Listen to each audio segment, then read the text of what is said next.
Next Saturday, Tom here, that gentleman right there, is going to be in Waco performing poetry. He asked me to guest host his monthly expression series at the Baha'i Center, which means next Saturday on October 1st, with the theme of, because Halloween is in the same month, of costumes. We've got a couple features that are coming up, and even have a video from you from 2 weeks ago, years ago, do a little spot guest appearance or something. We'll figure something out, we'll do something. Oh, and also, so if anybody wants to know about it, there is a Facebook listing for it, and love it if you want to come by. I also am a literary magazine, and I have issues that are coming out on October 1st, which I think I'm going to have them come on early because I don't want to have to put it all out on Saturday. But I figured because if there's going to be political stuff going on, I didn't have any statues of donkeys, so I had to have elephants for both of them for CC&T and down the dirt magazine. But these are going to be props for this first poem that I wrote yesterday and finished today, and it's called Job of Being Homeless.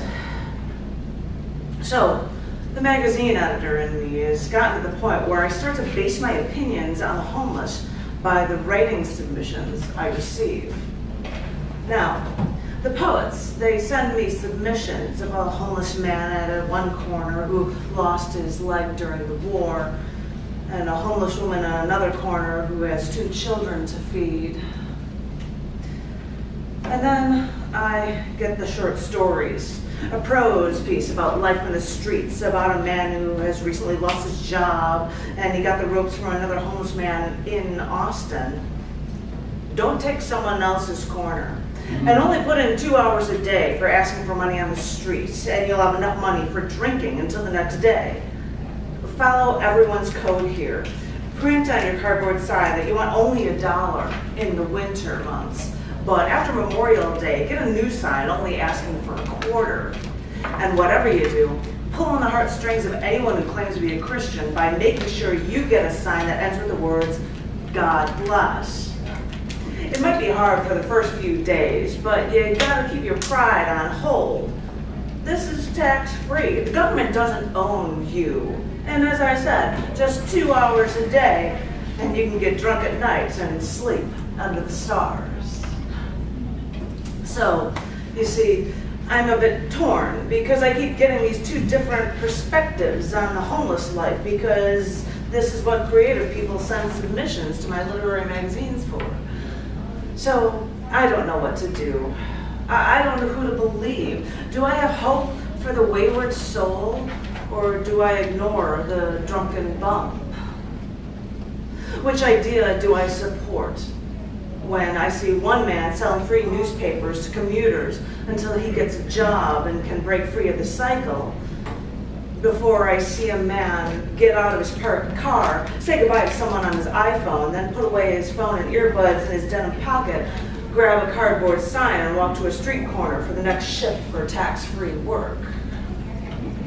As I said, I've heard some can make 6 figures, all tax-free.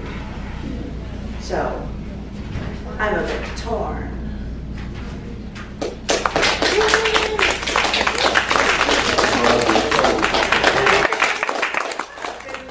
But that seems like a perfect spot to end it. No, I have more of it, but like it seems to be missing. This is a piece, sorry. But seriously, it get 2 sides, and it's like, well, what do you do? This piece is called Over and Over Again. Sorry, it's about to get real busy out here. Yeah, we don't want to get your text message. I want you to be able to hear each other. So. Thank you. This one's called Over and Over Again. So I work here at the front of the store, and every 10 minutes in the afternoon, a young man walks from the back deli section wearing his work cap and apron, and he drops off a sealed container with 8 pieces of fried chicken to set with the other once steaming buckets of fried chicken for sale. He comes back 15 minutes later with new plastic containers of whole rotisserie chicken to stack in pyramids next to the buckets of fried chicken. And it makes me think, does this young man go back and forth between always baking ovens and vats of always bubbling grease to cook the same bird flesh over and over again? I mean, does this deli at the store get large bags of same-sized chickens, pre-plucked, gutted, and prepped so they can just place them in the ovens before placing them into placing each identical once-living bird into its own mass-produced sealable plastic shell? Do they get vats of chicken parts already breaded for the fryer, or do they get gallon jugs of batter that they have to dump the chicken parts into first? Oh, I'm sure they don't get their hands dirty with batter. Welcome to the corporate machine. Mass-produce dead animal parts somewhere else. Just deliver them to the deli, give the dead animal parts enough heat, and leave it at that.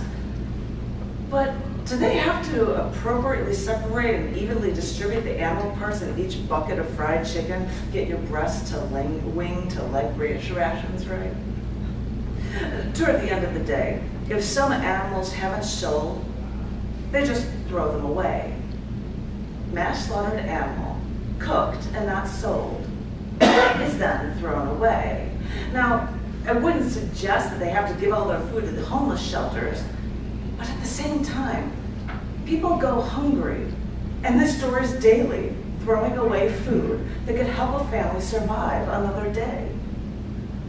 I mean, I work here at the front of the store, and this is what I'm drawn to think of.